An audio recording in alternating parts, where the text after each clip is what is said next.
Hello everybody, this is Avinesh Sharma here and welcome to the Crown Success. So start करते हैं daily news analysis की सीरीज़ में अपना अगला लेक्चर, जो कि सभी गवर्नमेंट एग्जाम्स के लिए बहुत ही यूज़फुल है। कुछ टेक्निकल इश्यूज़ की वजह से डेली वीडियो नहीं आ पा रही थी, बट अब सारे टेक्निकल इशू दूर हो गए हैं। सो बने रहिए, डेली लेक्चर आया करेगा और डेली मिला करेंगे हम। लेक्चर स्टार्ट करने से पहले देखिए, इस लेक्चर की पीडीएफ के लिए टेलीग्राम चैनल ज्वाइन कर सकते हैं आप, और कोई भी डाउट हो, किसी भी डाउट के लिए आप ईमेल कर सकते हैं thecrownsuccess@gmail पर। 24 घंटे में आपको रिप्लाई मिलेगा। तो चलिए स्टार्ट करते हैं। लेकिन स्टार्ट करने से पहले देखिए कितनी अच्छी बात लिखी है कि मंजिल तो मिल ही जाएगी भटकते ही सही, गुमराह तो वो लोग हैं जो घर से निकले ही नहीं। कहने का मतलब है, जिन लोगों ने अपना एक टारगेट सेट कर लिया है, एक गोल अचीव करने के लिए एक सपना देखा है, उनको उतार चढ़ाव मिलते हुए मंजिल मिल जाएगी, वो अचीवमेंट वो ले लेंगे। लेकिन जो लोग सोसाइटी में ऐसे होते हैं जो गुमराह करते हैं लोगों को, जिन्होंने अभी तक कोई टारगेट सेट नहीं करा है अपना, वो लोगों को डीमोटिवेट करते हैं लोगों को, वो लोग गुमराह हैं, वो अभी घर से नहीं निकले। कहने का मतलब है उन लोगों ने कोई टारगेट सेट नहीं करा है, वो अचीव नहीं कर पाए हैं। तो इसीलिए पढ़ते रहिए, मुस्कुराते रहिए। तो चलिए स्टार्ट करते हैं अपना लेक्चर। आज जो हम टॉपिक कवर करेंगे उनमें मंगोलियाई कंजूर पांडुलिपियाँ, मंगोलियन कंजूर जो पांडुलिपियाँ हैं, मनुस्क्रिप्ट्स हैं, उनके बारे में हम देखेंगे। ये चर्चा में क्यों है ये भी हम जानेंगे। बसव जयंती के बारे में हम जानेंगे। बसव जयंती भगवान बसवन्ना के बारे में है, इसमें इनके जन्म दिवस पर मनाई जाती है ये, इसके बारे में हम जानेंगे। आजकल जो एक साइक्लोन चल रहा है, जो लक्षद्वीप से उड़ा है साइक्लोन 185 किलोमीटर पर आवर की स्पीड से, आप लोग जानते होंगे उसके बारे में, लेकिन फिर भी हम उसकी चर्चा करेंगे। चक्रवात तौकते, साइक्लोन तौकते के बारे में, और ये कल तक मेरे ख्याल से करीब 18 मई तक ये गुजरात से टकराने वाला है, ऐसा कुछ है। इसके बारे में हम चर्चा करेंगे। ये जो ऊपर के 3 टॉपिक हैं, ये आपके जीएस पेपर 1 के लिहाज से बहुत ही यूज़फुल होने वाले हैं, और अगले जो टॉपिक हम डिस्कस करेंगे ये जीएस पेपर 2 के लिए हैं। ये जैसे स्वामी फंड, और ये सुप्रीम कोर्ट ने कहा है कि घरों में नज़रबंद रखो, और ये ब्रिक्स ईडब्ल्यूजी की बैठक हुई है, इसके बारे में हम जानेंगे ये क्या है। और पीएम किसान स्कीम अभी हाल ही में जो तीसरी किस्त है वो गई है, इसके बारे में हम जानेंगे पीएम किसान योजना क्या होती है। अगले जो टॉपिक हम डिस्कस करेंगे, भवानी देवी, ये एक तलवारबाज हैं, इनके बारे में हम जानेंगे ये चर्चा में क्यों है। इंडिकेटिव नोट्स के बारे में हम पढ़ेंगे कि इंडिकेटिव नोट्स क्या होता है और ये क्यों चर्चा में है, इसके बारे में हम जानेंगे। पंजाब का 23वां जिला बना है मलेरकोटला। मलेरकोटला में जो मुस्लिम बहुल आबादी वाला क्षेत्र है, ये यहाँ पे मुस्लिमों की संख्या बहुत ज़्यादा है, तो पंजाब का नया जिला मलेरकोटला, ये आप ध्यान रखना। पंजाब का 23वां जिला बना है ये मलेरकोटला। गोवा समुद्री संगोष्ठी हुई है अभी GMS 21, इसके बारे में हम थोड़ा पढ़ेंगे।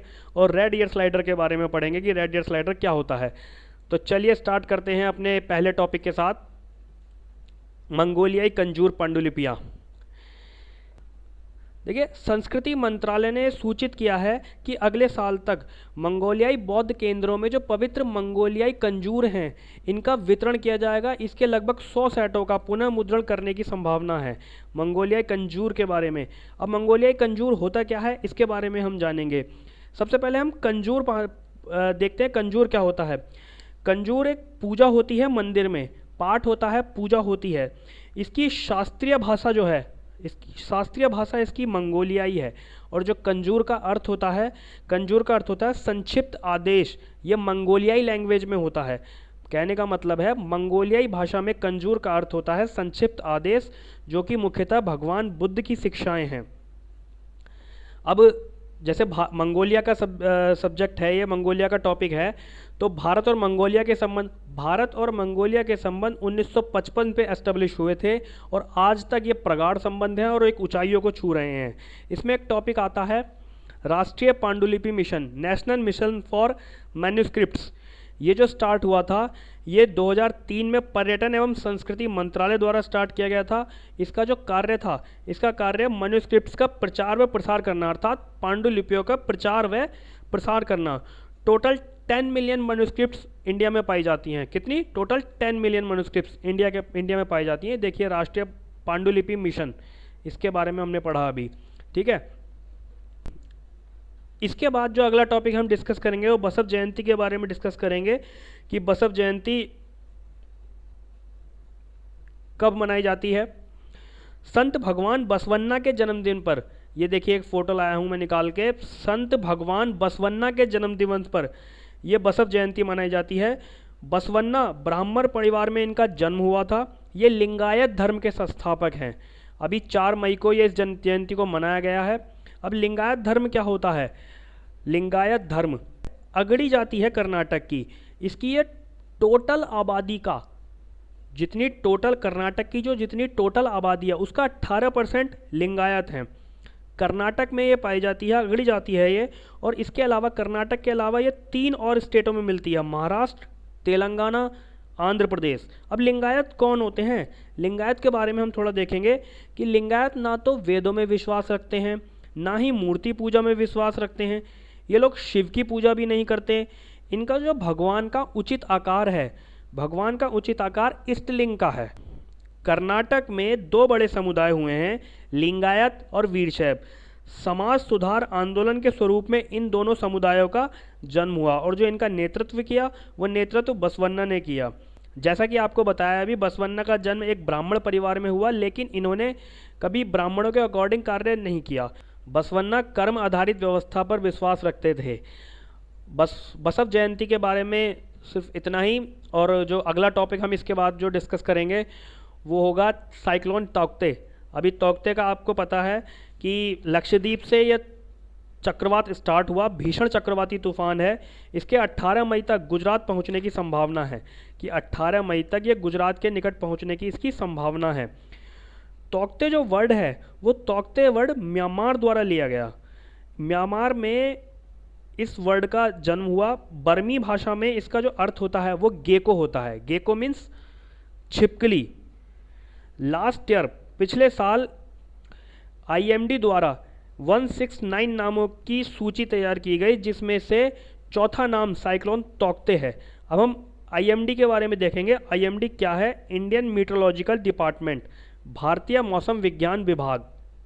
इसका जो हेडक्वार्टर है, हेडक्वार्टर इसका न्यू दिल्ली में है। और इसकी जो फॉर्मेशन हुई थी वो 1875 में हुई थी और पृथ्वी विज्ञान मंत्रालय के अंतर्गत ये आता है।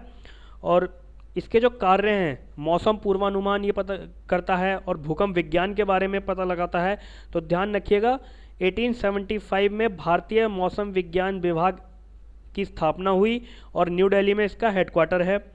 ये हो गई बात IMD के बारे में। इसके बाद जो हम अगला टॉपिक डिस्कस करेंगे वो GS पेपर 2 के लिहाज से है कि दोषियों को उनके घरों में नज़रबंद करने पर विचार करें, सुप्रीम कोर्ट ने कहा है। क्योंकि जेलों में भीड़ भाड़ ज़्यादा हो रही है। अब भीड़ भाड़ को कम करने के लिए सुप्रीम कोर्ट ने ये बात उठाई है कि दोषियों को उन्हीं के घर में नज़रबंद किया जाए। क्या है कि भीड़ भाड़ अब नज़रबंदी की आवश्यकता क्यों पड़ रही है? क्योंकि 2019 से जो जेलों में भीड़ है वो 5% इंक्रीज़ हुई है। दूसरी चीज़ कोविड-19 की भी आजकल चल रहा है, कोविड-19 भी बहुत चल रहा है, इसकी भी समस्या जेलों में हो सकती है ज़्यादा भीड़ भाड़ होने से। दूसरा जो बजट हुआ है, बजट इस बार 6,818 करोड़ जेलों के लिए बजट पास हुआ है। तो इन्हीं सबको देखते हुए सुप्रीम कोर्ट ने कहा है कि जो दोषी हैं उनको उनके घर पर नज़रबंद किया जाए। हाल ही में अभी एक मुद्दा उठा था, उसमें 206 पेज की कुछ कार्रवाई चली है, जिस पर सुप्रीम कोर्ट ने कहा है कि दोषियों को उन्हीं के घर में नज़रबंद किया जाए। इसके बाद जो अगला टॉपिक हम डिस्कस करेंगे वो स्वामी फंड के बारे में डिस्कस करेंगे। स्वामी फंड, स्वामी फंड क्या होता है? Special window for affordable and mid income housing, अर्थात किफ़ायती व मध्यम आय वर्गीय आवास हेतु विशेष विंडो, स्वामी फंड। इसका जो गठन हुआ वो RERA के तहत पंजीकृत किफ़ायती व मध्यम आय वर्गीय आवास परियोजना को पूरा करने के लिए हुआ। अब ये RERA क्या होता है? RERA का मतलब है रियल एस्टेट विनियमन और विकास अधिनियम 2016। भारतीय संसद का यह अधिनियम है और घरेलू खरीदारों की रक्षा करता है एंड पूंजी निवेश को बढ़ावा देता है। इसके जो कार्य आते हैं इसके अंतर्गत, उन कार्यों में जो गठन होता है वो राज्य स्तर पर होता है। RERA में 60 दिन में विवाद समाधान का प्रावधान किया गया है। तीसरा पॉइंट इसका 500 वर्ग मीटर या 8 अपार्टमेंट को छोड़कर 500 वर्ग मीटर या 8 अपार्टमेंट्स को छोड़कर बाकी सभी निर्माण योजनाओं को रियल एस्टेट में पंजीकरण कराना अनिवार्य है। चौथा पॉइंट, अवहेलना होने पर RERA की अवहेलना होने पर जो बिल्डर होगा उसको 3 वर्ष की सज़ा और जुर्माना दोनों साथ में, और जो उपभोक्ता होगा उसको 1 वर्ष की सज़ा और जुर्माना साथ में। अब इसके स्वामी फंड के बारे में हम देखेंगे। स्वामी फंड क्या है? ये 2019 में स्टार्ट हुआ, वित्त मंत्री निर्मला सीतारमण जी द्वारा स्टार्ट किया गया। और जो सबसे पहला फंड मिला, इसके तहत जो सबसे पहला फंड मिला वो मुंबई में रिवाली पार्क आवासीय योजना है, उसको दिया गया है सबसे पहला फंड। इसके जो संरक्षक हैं वो सचिव हैं, आर्थिक मामलों के विभाग, वित्त मंत्रालय इसके संरक्षक हैं स्वामी फंड के। और ये सेबी की श्रेणी 2 में पंजीकृत अल्टरनेटिव इन्वेस्टमेंट फंड ऋण निधि में स्थापित है स्वामी फंड। ये GS पेपर 3 के लिहाज से बहुत ही इंपॉर्टेंट है।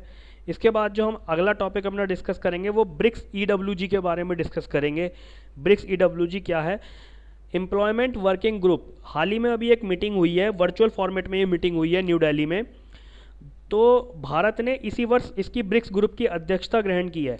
इनका जो एजेंडा है, जो इनका एजेंडा सब्जेक्ट है, बाजारों का औपचारिकरण करना है, राष्ट्रों के बीच सामाजिक सुरक्षा समझौता को बढ़ावा देना है, महिलाओं की भागीदारी इत्यादि पर चर्चा इस ग्रुप में की जाएगी। और जो इसके आउटकम आए हैं, आउटकम में SSA मुद्दे पर चर्चा की जाएगी सदस्य देशों द्वारा। अब हम जानेंगे कि SSA क्या होता है, सामाजिक सुरक्षा समझौता क्या है। सामाजिक सुरक्षा समझौता के बारे में जानेंगे हम, ये क्या है। भारत और अन्य देशों के साथ द्विपक्षीय समझौता है। अभी हाल ही में भारत और 18 देशों ने मिलकर ये द्विपक्षीय समझौता किया है। SSA में क्या होता है कि सीमा पार श्रमिकों के हितों की रक्षा के लिए, SSA सीमा पार श्रमिकों के हितों की रक्षा के लिए निर्मित किया गया है, द्विपक्षीय समझौता है ये, और दोनों देशों के श्रमिकों के साथ समान व्यवहार किया जाएगा। यही सब चीज़ें SSA में आती हैं। SSA के बाद जो अगला टॉपिक हम डिस्कस करने जा रहे हैं वो PM किसान स्कीम के बारे में डिस्कस करने जा रहे हैं कि PM किसान स्कीम अभी न्यूज़ में क्यों है और PM किसान स्कीम होती क्या है, इसके बारे में हम डिस्कस करेंगे। अभी हाल ही में 8वीं किस्त जारी की गई है। ये 2-2 हज़ार की 3 किस्तें 6,000 पर ईयर ये दिए जाएंगे। 8वीं किस्त अभी हाल ही में जारी की गई है। जो PM किसान स्कीम है ये 100% वित्त पोषित है भारत सरकार द्वारा, और ये सेंट्रल सेक्टर स्कीम है। जो इसमें पात्र किसान हैं, चिन्हित हैं, पात्र किसान जो इसमें चिन्हित हैं, ये राज्य सरकार एंड केंद्र शासित प्रदेश प्रशासन द्वारा ये सूची बनाएंगे और इस सूची को जो साझा करेंगे केंद्र सरकार से, इस सूची को साझा करेंगे। और जो इसमें किस्त दी जाएंगी 6,000 पर ईयर में, वो 4-4 महीने के अंतराल में 2-2 हज़ार की किस्त दी जाएंगी। पहले इसमें 2 हेक्टेयर तक के किसान लाभार्थी थे। PM किसान स्कीम में सबसे पहले 2 हेक्टेयर तक के किसान लाभार्थी थे, बट इसको अब एक्सटेंड कर दिया है 1 जून 2019 को। उसमें एक्सटेंड क्या किया है, जोत की सीमा हटा ली गई है और बाकी एज इट इज़ है। दूसरी चीज़ इसमें एक चीज़ और है कि जो 10,000 पर मंथ कमाने वाले कर्मचारी हैं, जिसमें वकील, डॉक्टर और ऐसे मतलब जो बहुत से कर्मचारी हैं जो 10,000 रुपये पर मंथ कमाते हैं, उन्हें इस योजना के बाहर रखा गया है। किसान भी हैं वो, तो उन्हें इस योजना के बाहर रखा गया है। लेकिन इसमें एक अपवाद है कि ग्रुप D के कर्मचारियों को छोड़कर, ग्रुप D के कर्मचारियों को इसमें शामिल नहीं किया गया है। लेकिन जो 10,000 रुपये पर मंथ कमाते हैं उन्हें इस योजना में शामिल नहीं किया गया, ग्रुप D वालों को छोड़ दिया है इसमें। इसी तरह के कार्यक्रम कुछ राज्य सरकारों द्वारा चलाए जा रहे हैं, जैसे MP में चल रहा है भावांतर भुगतान योजना, तेलंगाना में चल रहा है रायथू बंधु योजना, और ओडिशा में चल रही है आजीविका और आय वृद्धि हेतु कृषक सहायता। ये PM किसान स्कीम अभी न्यूज़ में थी, इसीलिए हमने इसे अभी डिस्कस किया है। इसके बाद जो अब हम टॉपिक डिस्कस करेंगे वो छोटे छोटे टॉपिक हैं जो कि प्रीलिम्स के लिहाज से इम्पॉर्टेंट हैं। जैसे अगला टॉपिक हम डिस्कस करेंगे भवानी देवी के बारे में। भवानी देवी कौन है? ये भवानी देवी पहली भारतीय तलवारबाज हैं जिन्होंने ओलंपिक के लिए क्वालिफाई किया है। देखिए ये इनका फ़ोटो है, ये पहली भारतीय तलवारबाज हैं जिन्होंने ओलंपिक के लिए क्वालिफाई किया है। ये छोटे छोटे टॉपिक हैं जो कि प्रीलिम्स के लिहाज से इम्पॉर्टेंट हैं। इसके बाद जो अगला टॉपिक हम डिस्कस करेंगे वो इंडिकेटिव नोट्स के बारे में डिस्कस करेंगे कि इंडिकेटिव नोट्स क्या है। ये इंडिकेटिव नोट्स की सुविधा अभी हाल ही में एक सुप्रीम कोर्ट द्वारा स्टार्ट की गई है उनकी वेबसाइट पर। इसका जो एम है, इसका एम जो है वो ऐतिहासिक निर्णयों का आसान प्रारूप इसमें मिलेगा वेबसाइट पर। अर्थात इंडिकेटिव नोट्स एक सुप्रीम कोर्ट की सुविधा स्टार्ट की गई है उनकी वेबसाइट पर, और इसमें जो इनका एम है कि जो ऐतिहासिक निर्णय होते हैं उन ऐतिहासिक निर्णयों का आसान प्रारूप उस वेबसाइट पर मिलेगा, जो कि समझने में आसान होगा। इसका जो फ़ायदा होगा वो मीडिया कर्मी व आम जनता के लिए उपयोगी है। अर्थात मीडिया कर्मी व आम जनता के लिए उपयोगी संसाधन साबित होने वाला है। इसकी शुरुआत अभी इंडिकेटिव नोट्स की हुई है। मलेरकोटला के बाद जो हमारा अगला टॉपिक है वो गोवा समुद्री संगोष्ठी है। इसमें जो इसकी थीम है GMS 21 की मेज़बानी जो की है वो इंडियन नेवी द्वारा की गई है गोवा के नेवल वॉर कॉलेज में। GMS 21 की जो मेज़बानी की गई है वो गोवा के नेवल वॉर कॉलेज में इंडियन नेवी द्वारा की गई है। और जो इसकी इस वर्ष की थीम है वो समुद्री सुरक्षा और उभरते गैर पारंपरिक खतरे हिंद महासागर क्षेत्र में स्थित नौसेनाओं हेतु सक्रिय भूमिका निभाने वाले हालात पर केंद्रित है इसकी थीम। और ये जो कार्यक्रम हुआ था वर्चुअल मोड में ये कार्यक्रम हुआ है। इसमें जो देश आते हैं वो Bharat, Bangladesh, Comoros, Indonesia, Madagascar, Malaysia, Maldives, Mauritius, Myanmar, Seychelles, Singapore, Sri Lanka और थाईलैंड, इन देशों में ये वर्चुअल मोड में ये मीटिंग हुई है गोवा समुद्री संगोष्ठी। इसके बाद जो हमारा लास्ट टॉपिक है आज का वो रेड ईयर स्लाइडर के बारे में है कि रेड ईयर स्लाइडर क्या है। ये रेड ईयर स्लाइडर, इनको रेड ईयर स्लाइडर क्यों कहते हैं, क्योंकि इनके जो ये कछुए हैं एक तरह के, इन पे इनके जो कान के पास ना एक लाल रंग का निशान होता है। ये देखिए जैसे ये निशान है ना कछुए के कान के पास, तो ऐसा एक निशान इनके कान के पास होता है, इसलिए इन्हें रेड ईयर स्लाइडर कहते हैं। और स्लाइडर इन्हें इसलिए कहते हैं क्योंकि ये सतह से एकदम आराम से, आसानी से, बहुत ही जल्दी से पानी में सरक जाते हैं, इसीलिए इनका पूरा नाम रेड ईयर स्लाइडर है। और ये जो नॉर्थ अमेरिका और मैक्सिको में ये पाए जाते हैं। आज के जो टॉपिक हैं वो बस इतने ही हैं। मिलते हैं अपने नेक्स्ट लेक्चर में। सो खुश रहिए, पढ़ते रहिए, अपना एंड अपनी फैमिली का ख्याल रखिए।